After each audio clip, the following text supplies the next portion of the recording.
Michael Oshling here. I'm talking to Sean Hargens, PhD, who is the founder of MetaIntegral, which is an interorganizational ecosystem comprised of three companies: a training academy, a consulting firm, and a grant-giving foundation. How you doing, Sean? Good. Great to be with you, Michael. It's great to see you again. It's been actually a couple months since I've seen you last. So you are an integral theorist and practitioner and scholar. Yeah. For our listening audience who don't have a background in integral theory, can you just kind of give us the 2 minutes on that? And then we'll kind of do a deeper dive into who Sean Hargens is, what led you to the work, and then actually discuss the work that you are doing. Yeah, absolutely. Well, integral theory is best characterized as integrative metatheory. And by that, what we mean is it's a big theory. It's a theory that tries to account for all of reality. And so in order to do that, it weaves together wisdom and insight from psychology, behavioral studies, cultural theory, systems, sciences, and so forth. So it tries to really pull all the tried and true insights from the majority of the knowledge disciplines that would represent the departments on a typical college campus, and it tries to weave them and integrate them into a coherent view of reality. So it's integrative, but it's a meta theory in that it's trying to weave together all the other theories. Originally formulated in a very public way by Ken Wilber, but did not necessarily start with Wilber. And that's how actually you and I know each other. We go back to around 2000, when both of us were part of the Integral Institute. Tell us about your life that led you into the Integral Institute, and then your work since then that led to the creation of MetaIntegral. Yeah, one maybe good place to start is when I was in college. I was, very hungry for knowledge, and kind of a glutton for books, and I tried to triple major. I tried to major in philosophy, psychology, and biology, because I was studying animal consciousness, and to study animal consciousness, you really have to draw on those three disciplines. And so I tried to triple major, but then I decided to go overseas to Kenya for 6 months, which made it near impossible to triple major, and so I had to settle for essentially a double major with a minor.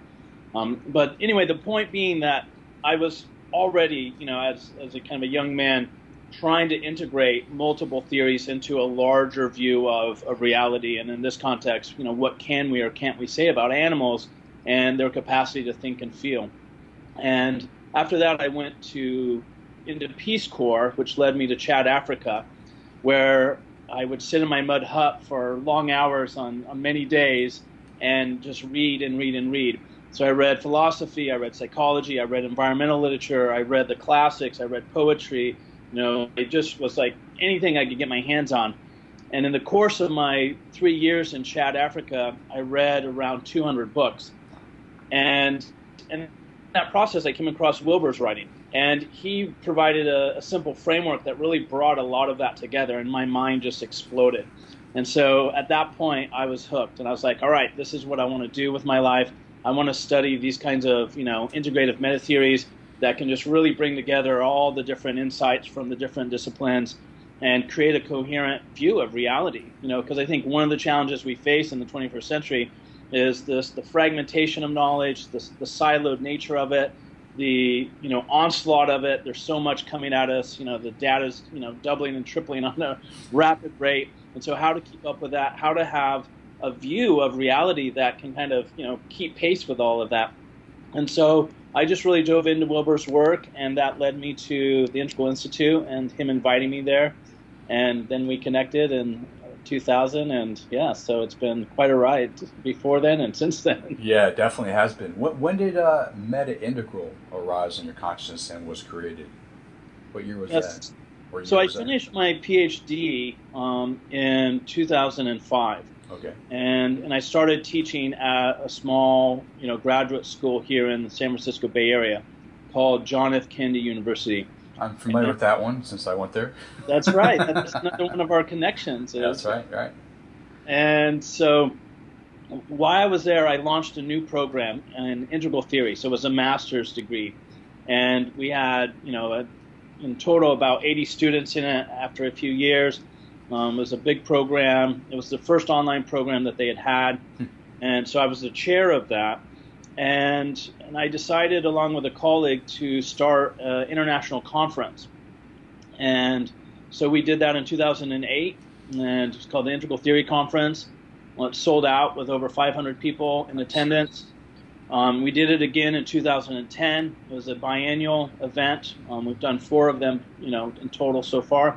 So in the second one, again, we basically sold out at around 500, and I was giving a number of presentations and emceeing and just really involved with the delivery of that event. And I had, essentially a transpersonal experience, and where I had this sense of my self-identity expanding and kind of including the whole conference, including all the people in the conference, and the sense of just my self-boundary somewhat dissolving or expanding, depending on how you look at it, such that the conference felt like it was occurring inside me in some kind of bizarre sense. And then I was on this like total high for about 2 weeks after the event, where like I had expanded my sense of reality such that like for 2 weeks after the event, I was just like kind of blissed out. So it was a very curious kind of, what a lot of the meditative traditions talk about, and, with some version of that kind of, realization or, kind of awakening in some sense.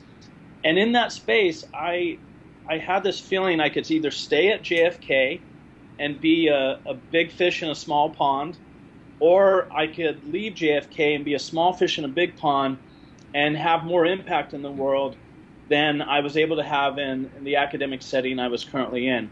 So it was out of this deep love I have for humanity and the planet, and my deep love of integral theory.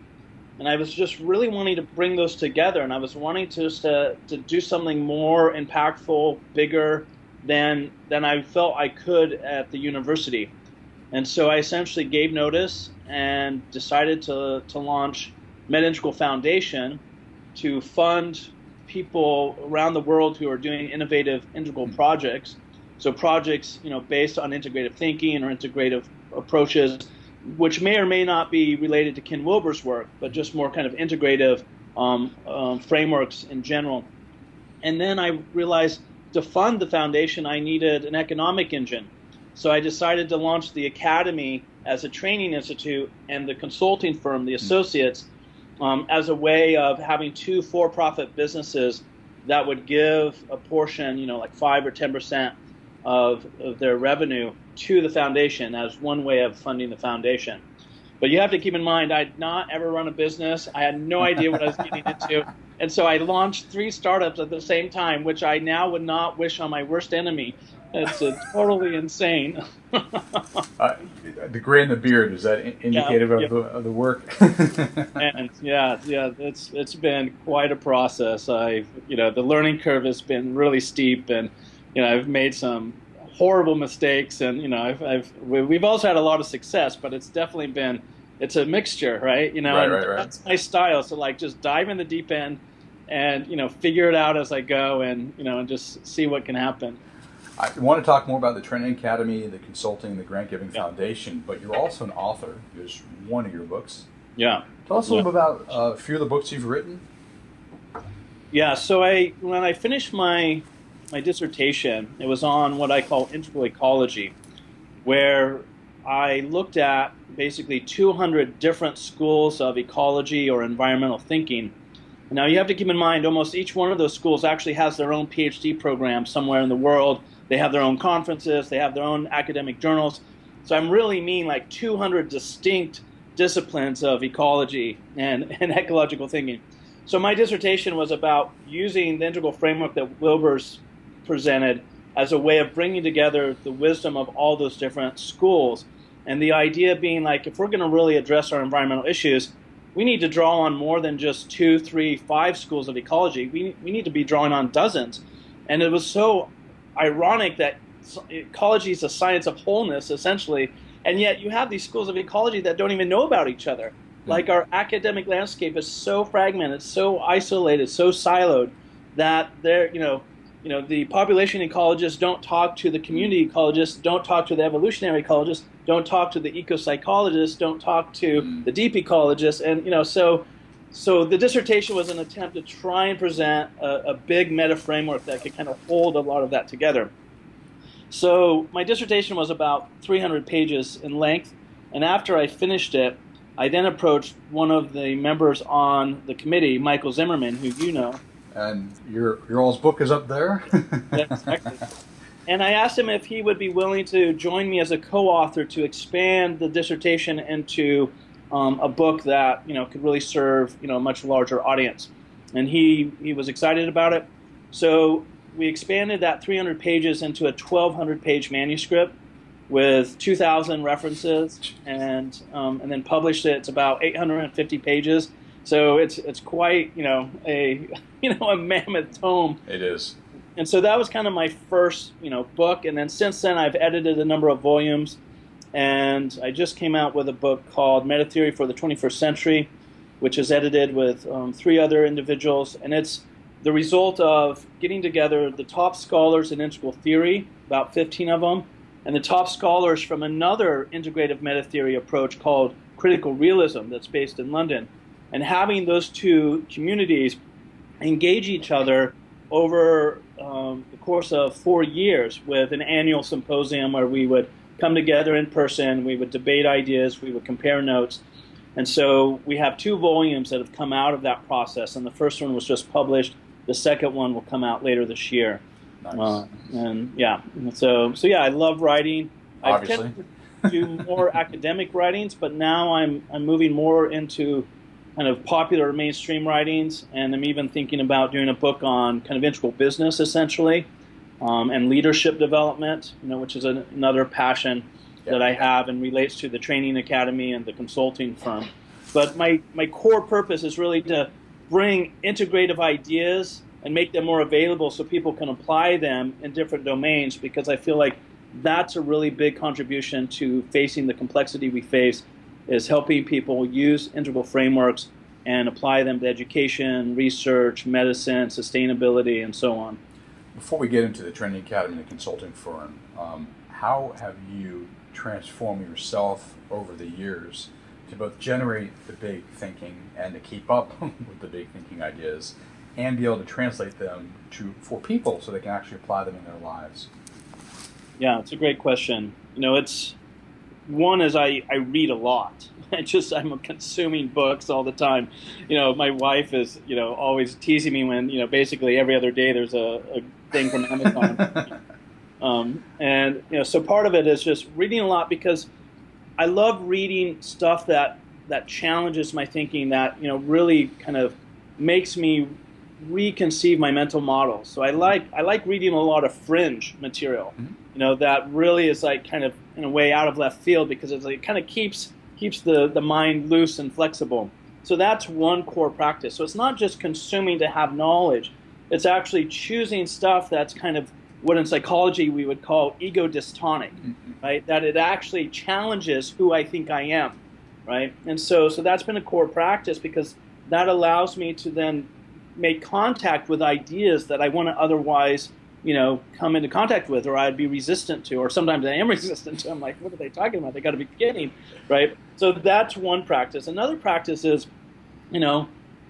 therapy, working out, meditation, right? What we would call an integral life practice, which is, engaging in various practices that exercise, body, mind, spirit, right? And just always being in deep inquiry about who am I, how am I showing up, how can I be a better communicator, and a big part of that is soliciting feedback, right? Actively asking people to give you feedback, right? Even when you actually don't want them to, right? It's commitment to feedback, which is another way of basically, working with material that part of you doesn't want to deal with.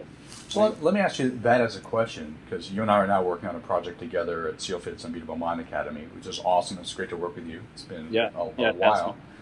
So it's nice to be with you again in that capacity.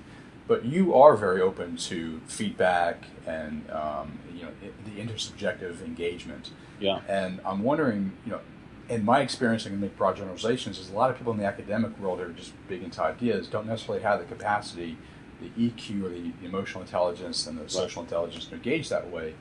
So, tell me a little bit more about those kind of practices which allow you to kind of deepen your connections with other people, have that curiosity, that care, that interest, that compassion. Yeah, yeah, it's a really powerful space, and it's one of the things we really teach in the training academy, the leadership academy. It's like where a lot of the practices I do or I do with my colleagues, like we then create an environment where we're teaching people those practices. But I think core of it is like I love this planet, and it's like and humanity, and I want to like help out. And I realize that I'm often the biggest obstacle to me being able to help out at the level and the depth that I want to.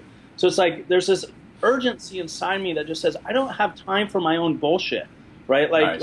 I got to get out of my own way, right? So I think there's just this passion that burns in me along those lines that has just long ago realized that relationship is really important, taking the perspective of other people, right, and other ideas. But even more than that, and here's 3 of the core practices I do and that we work with in MetaIntegral. Is perspective taking, right, perspective seeking, right, and perspective coordinating, right? Okay. And so perspective taking is just using your mind to imagine what the viewpoints of other people or positions might be around any given topic or issue, right? And I often joke you can do this in the comfort of your own mind, right? Like you don't have to go very far. So that's a good initial practice to just start to see how, for instance, like some conflict at work, how the different people involved might be perceiving that conflict and understanding it, making sense of it. And it helps you then dislodge from your own entrenched notion of the situation and how you're viewing it. Then perspective seeking is where you actually go and talk to the different perspectives. You talk to the different people and you ask them, how did this impact you? Like, what did you learn? Or why do you think Jane's the one that's at fault here? Or what about Mark, right? So perspective seeking is where you actually engage and people with people. And so unlike perspective taking, which requires an open mind, perspective seeking really requires an open heart. Because if you're really going to ask people questions and have curiosity and engage in inquiry with them, you really need to have an open heart for that interaction to really be fruitful, right? And for people to sense that you're wanting to understand, that you're open to their viewpoint, and you're not just trying to confirm your own biases through the interaction and so forth. And so the open mind helps you take perspectives. The open heart helps you to seek perspectives. And then the open belly, or the Hara center, right? So just to work with that frame of those 3 major centers, then allows you to do perspective coordinating, where you then engage those different perspectives at a deeper level, and you see where they're aligned or they're not aligned, and then you use integrative thinking to help bring it together in a way that hopefully is beneficial to as many people as possible. So these are just 3 examples of core practices that I do that I think have emerged out of my deep commitment, but also help support me in trying to bring these powerful integrative ideas actually down into relationship. So not just in the mind, but actually bring them into living dialogical relationship with other people. And then from there, move it into actual skillful action in the world, where people are then acting in a way that's integrative and having more impact and more influence as a result. Right? So it's kind of this movement from the heavens to the earth. Right. So you mentioned these practices are something you teach at the Training Academy, which is a great segue to talk about your Training Academy. Tell us a little bit more about that, its structure, its purpose, who attends, what they get out of it, things like that. Great. So it's called the MetaIntegral Academy, and it sits alongside the MetaIntegral Associates, which is the consulting firm, and the MetaIntegral Foundation, which is the grant-giving nonprofit. Now, all 3 entities are committed to supporting the embodied application of integrative approaches to contemporary issues, right?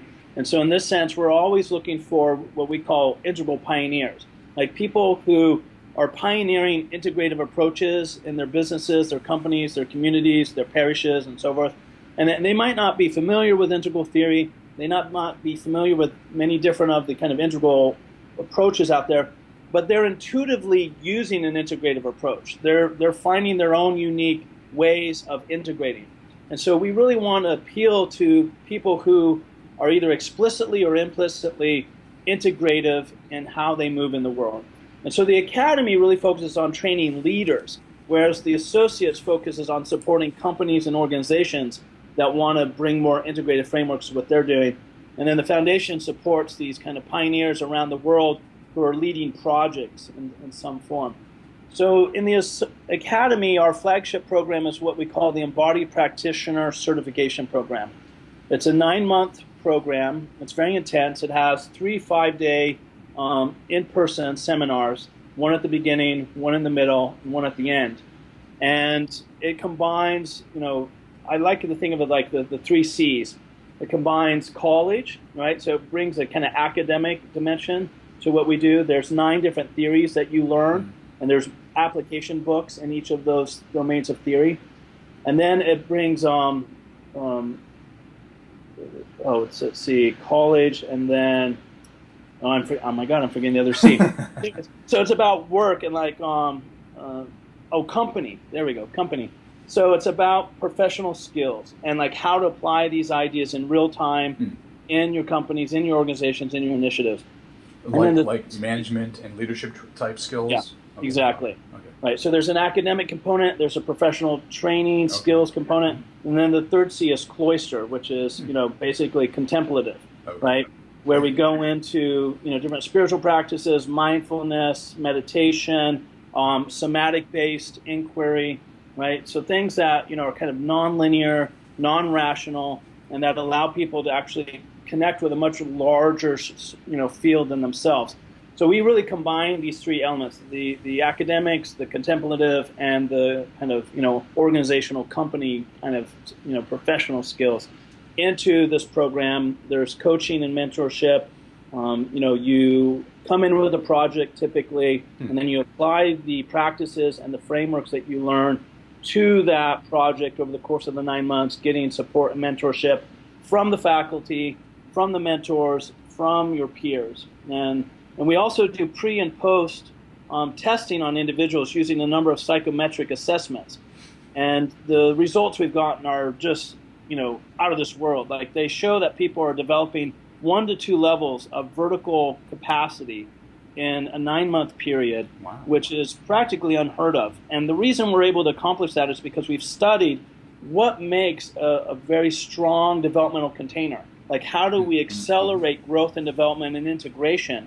How do we stretch people's minds, hearts, and bodies, and then help them integrate that into becoming what I like to call a new human for the new world that's demanding and needing them?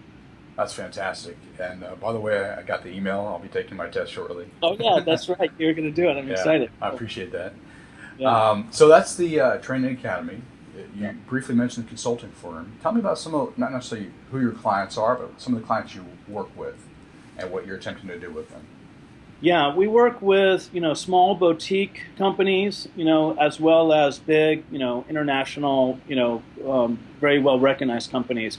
I can share a couple names, it's like, and we have offices in Australia, Brazil, and the U.S., and we've done work in Russia and Canada, and so we really are a global network of integral consultants.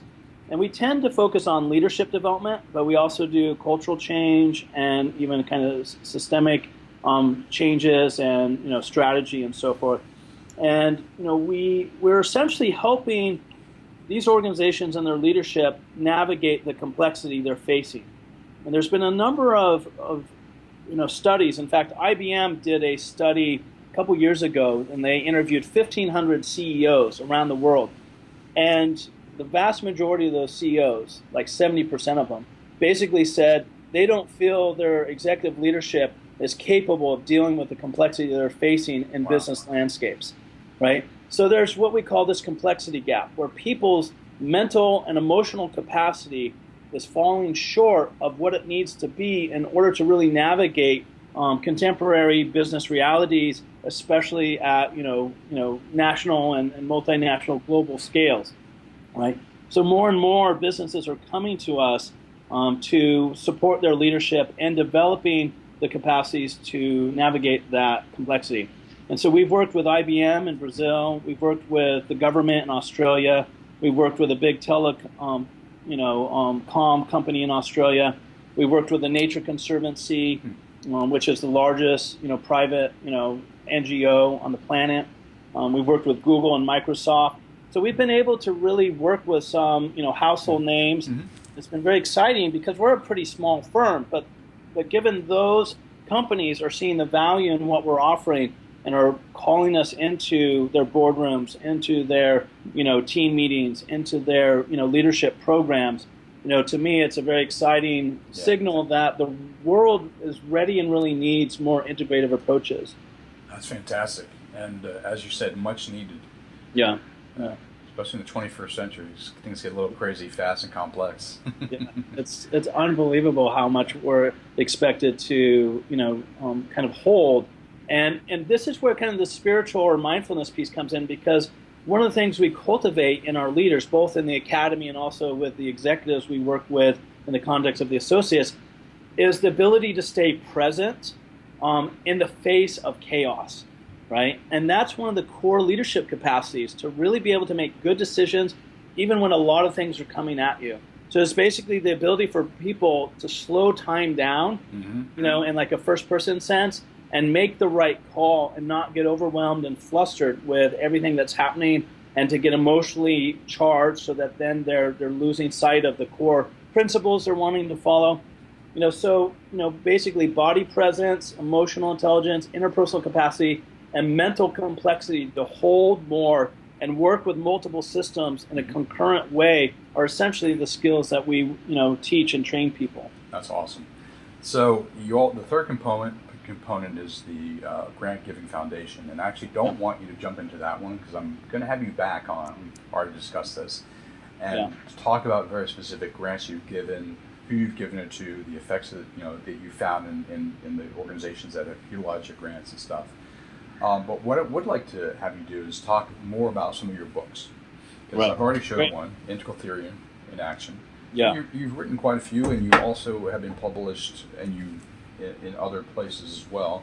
So I want to make sure that people have the opportunity to hopefully purchase your books or find your materials elsewhere. So a little bit of both. Yeah, great.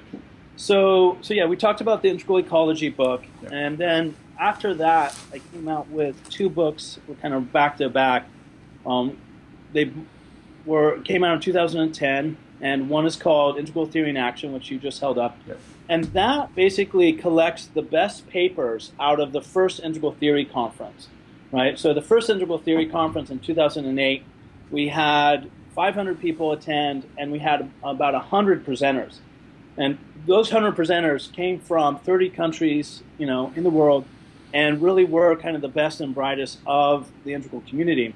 And then there were about 10 papers that won Best Paper awards in different categories.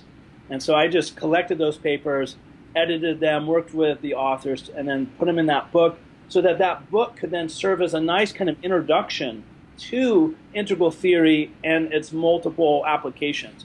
And so there's chapters in there on applying the integral model to diagnosis of mental illness, to looking at organizational leadership, to looking at the research that's being done using integral theory, and and so forth. So it's a real nice kind of sampling. It's like a buffet, an integral buffet. And at the beginning of that is a chapter I wrote on an overview of integral theory, which many people have said that they feel it's one of, if not the best, kind of introductions to integral theory. Because Wilber's published, around, it's like 8,000 pages of material, right? And he's got 8 volumes of his collected works, and so there's a lot, and it's not always clear where to start. And that introduction, which is essentially like 25 pages, gives a nice high-level overview with some really concrete examples of, what is integral theory. So that book is a really nice starting point. We actually require it as reading in the leadership program that I was talking about before. Great. One of the other book that came out that same year is called Integral Education. And this is an edited volume that I did with 2 colleagues. And it focuses on higher education, so, graduate school. And has a number of authors who are pioneering integrative approaches to education around the world.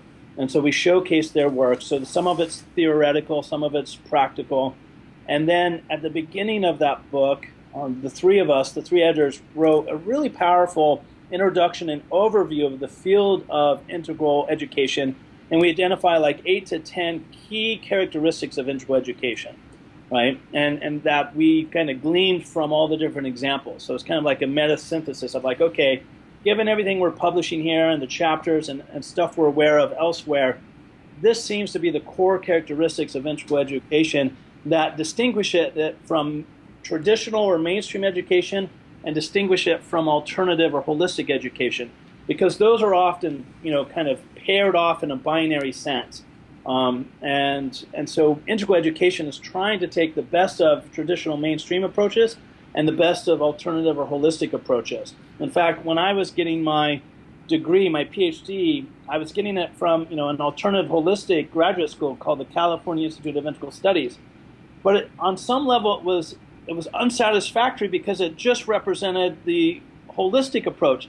So then I would take extra classes at UC Berkeley, which is a very mainstream traditional approach, because I was also hungry for that kind of education. So in a way, integral education is trying to bring the best of both of those models of education together. And so that book gives a lot of examples of what that looks like. But before you go into any others, your integral theory in action, you said, is from your conferences. And your conferences are actually available on audio. They are. Yes. I have them, but I don't recall where I got them. Can you tell folks how to find them? Yeah, there's a MetaIntegral store that has all the audios from the 4 previous conferences, and then has all the articles that have been published in the Journal of Integral Theory and Practice, which is another one of my projects. The last 9 years I've been the executive editor of this peer review academic journal, and we've published 2 to 4 issues a year with over 100 authors, and there's probably about 300-400 articles.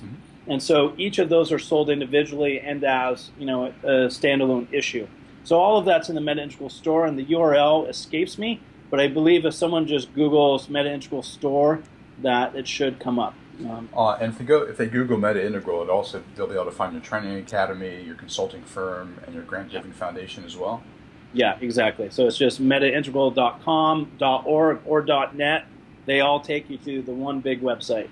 Now, I'm going to imagine people get excited by your work as you get excited by everyone else's work. Would they be able to find all of your writings on MetaIntegral, or are there other locations to find your writings?